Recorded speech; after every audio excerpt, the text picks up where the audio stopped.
आप लोगों को याद होगा हम लोगों ने एडोबी इलस्ट्रेटर और एडोबी फोटोशॉप में काम करते हुए लेयर्स का इस्तेमाल किया था।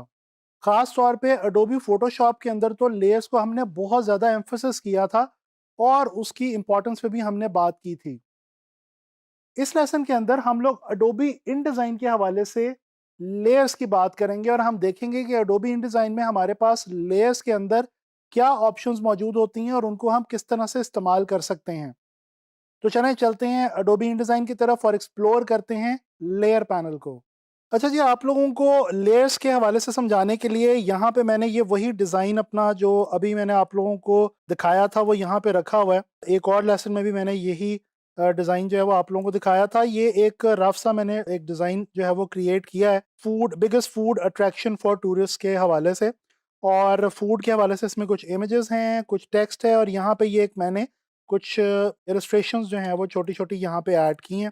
इनको एज़ अ ग्रुप मैंने ऐड किया यहाँ पे। अच्छा जनाब, अब मैं आपको बताता चलूँ हमारे पास यहाँ पे ये जो राइट साइड पे मेन्यू होता है इसमें ये हमारे पास ऑप्शन मौजूद है लेयर्स की। ये लेयर 1 लिखा हुआ है, ठीक है जी। इसके ऊपर डबल क्लिक करें तो इसको हम रीनेम कर सकते हैं। फॉर एग्ज़ाम्पल मैं इसको लिख देता हूँ जी फूड अट्रैक्शन।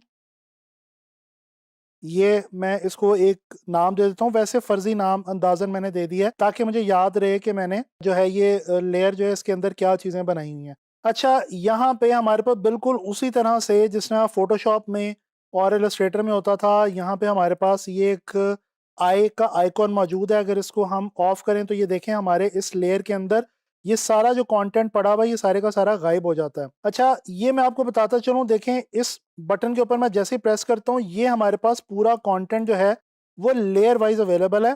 बेसिकली क्योंकि ये डिज़ाइन बनाते हुए मैंने खुद से लेयर जो है वो नॉमिनेट नहीं की थी डिफरेंट कंटेंट्स के लिए, टेक्स्ट के लिए या इमेजेस के लिए। तो इसलिए क्या हुआ है कि इन डिज़ाइन ने बिल्कुल जिस तरह हम इलस्ट्रेटर में काम करते हुए जब लेयर्स खुद से डिफाइन नहीं करते तो इलस्ट्रेटर क्या करता है कि इलस्ट्रेटर अपने आप एक लेयर के अंदर डिफरेंट पार्ट्स बना देता है और उसके अंदर हमारे लेयर के अंदर डिफरेंट पोर्शंस जो है वो हमारा कंटेंट के रख देता है।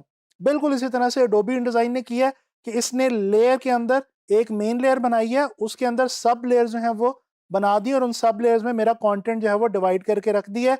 अगर मैं खुद से डिफाइन कर दूं हर कंटेंट के लिए लेयर को अलग से, जब मैं उस डिज़ाइन को क्रिएट कर रहा हूं तो डेफिनेटली मेरा जो कंटेंट है वो डिवाइडेड होगा मेन लेयर्स के अंदर।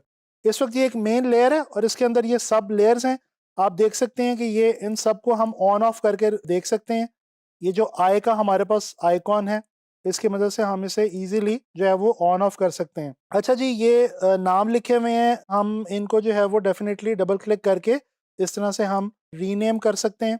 पहले हम उसको सिलेक्ट करेंगे और फिर उसके बाद हम उसको जैसे ही ये देखें डबल क्लिक करेंगे तो वो हमारे पास रीनेम की ऑप्शन जो है वो आ जाएगी। अच्छा जी, इसके बाद यहाँ पे ये आपने देखा ये अभी ऊपर वाली लेयर और नीचे वाली लेयर पे हमारे पास रीनेम की ऑप्शन आई थी।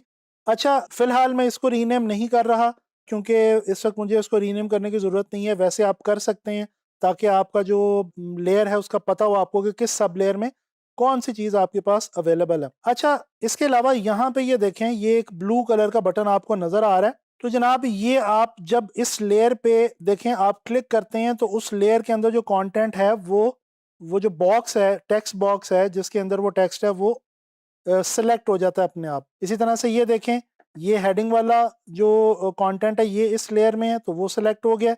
इसी तरह से अब अगर मैं नेक्स्ट पे आऊँ तो ये देखें ये वाला जो मेरा बॉडी टेक्स्ट है ये सेलेक्ट हो गया। अच्छा, इसी तरह से अगर मैं नेक्स्ट लेयर पे आऊँ और यहाँ पे सेलेक्ट करूँ तो ये देखें मेरा इमेज जो इस लेयर के अंदर है वो सिलेक्ट हो गया।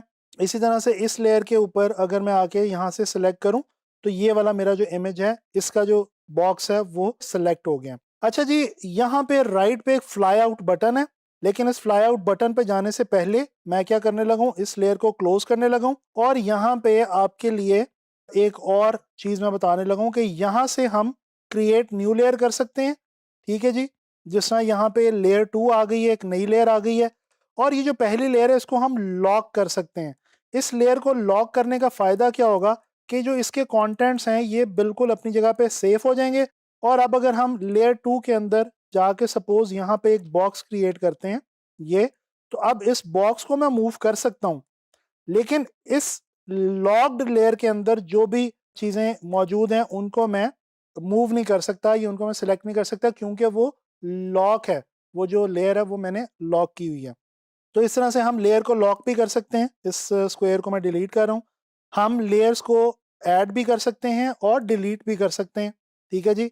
इसके बाद हम यहाँ पे फ्लाई आउट बटन पे आएँ तो देखें हमारे पास न्यू लेयर की ऑप्शन है, डुप्लीकेट लेयर की ऑप्शन है। अगर मैं इस लेयर को सिलेक्ट करूँ और इसको डुप्लीकेट करूँ तो ये देखें उसकी कॉपी आ गई है। अगर नीचे वाली ओरिजिनल लेयर को मैं थोड़ी देर के लिए हाइड करता हूँ तो ये देखें सेम कंटेंट वाली मेरी एक डुप्लीकेट लेयर मेरे पास आ गई है और इसको भी मैं यूज़ कर सकता हूँ। इसको अब अगर मैंने डिलीट करना हो तो यस, मैं डस्टबिन वाले एक आइकॉन पे आऊँगा और इसको डिलीट कर दूँगा। इसी तरह से hide all layers, lock all layers के ऑप्शन हमारे पास मौजूद है। तो ये फ्लाई आउट बटन में भी हमारे पास कुछ लेयर्स के ऑप्शंस मौजूद हैं जिनको हम इस्तेमाल कर सकते हैं। तो दोस्तों आप लोगों ने देखा है कि ये लेयर्स की ऑप्शंस हमारे पास कितनी यूज़फुल हैं। अच्छा, ये न्यू लेयर अगर मैं बनाना चाह रहा हूँ और मैं इसके अंदर ये देखें इसका कलर चेंज कर दूँ, तो ये भी मेरे लिए हेल्पफुल होता है। यानी ये अब फॉर एग्जांपल मेरे पास ग्रीन कलर आ गया है, तो अब इस नई लेयर के अंदर मैंने ग्रीन कलर दिया तो इसके अंदर जो भी कंटेंट होगा उसका जो बाउंडिंग बॉक्स आएगा वो ग्रीन कलर का आएगा। ठीक है जी। और यहाँ पे मेरे पास शो लेयर की ऑप्शन है, शो गाइड्स की ऑप्शन है, लॉक लेयर में यहाँ से भी इसको लॉक कर सकता हूँ, लेकिन फिलहाल मैं इसको लॉक नहीं करना चाहता। ये देखें यहाँ पे ग्रीन कलर जो है वो हमारे पास यहाँ पे आया है।